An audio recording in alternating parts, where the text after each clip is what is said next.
Kamoto waikase kauntiri ya Nyamira ninga igati ya barayi korwa ense osebunge ya bogitutu masaba nigo barire eira yogochi komochora omonogeri ebwe bunge umusuke enoku okero asoko barage siase ase amatuko aremotwe okwana aschinsemo cheri goma echiro nigo okero asiorire buna municipality ya Keroka nigerachi kubakonya abamenyi bense meyo arsoko barentera amagendero anene asoko baroseria ebiti abayigo nigo bale kwa abayigo barayibande nigo basirite enganeyo achinga kibalenge ase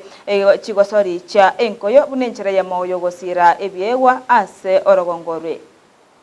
serikali ya Nyamira sawa heshimiwa hali ebinte inagote nenete na ile kerege ntongo nyale kanakere na ende ko bene limbya mon kuna moroche baramoiga mbanje tokanyole municipality ya Masaba no kwetero ko bwatera na bwete municipality ye bali ati ngoje gwada 350 million lakini financial ya neto alijiba sijinge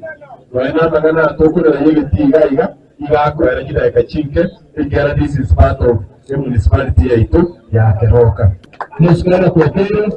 na itu na bagetutu tutokoleke mtu awe na kiongozi yetu ya bagetutu hiyo ndio itakuwa mzuri ndio tunasonga mbele masikika tutanga sapota basirati sai ekaraba merabe gasta na ito mutakinda bigira basirati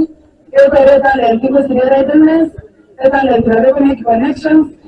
yo kana dito wadis na yo kana tata dito wakiwa kwa dito so na ito na manai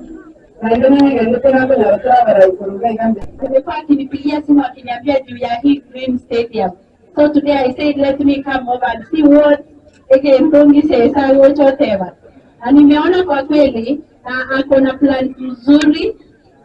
this coming financial year about this stadium.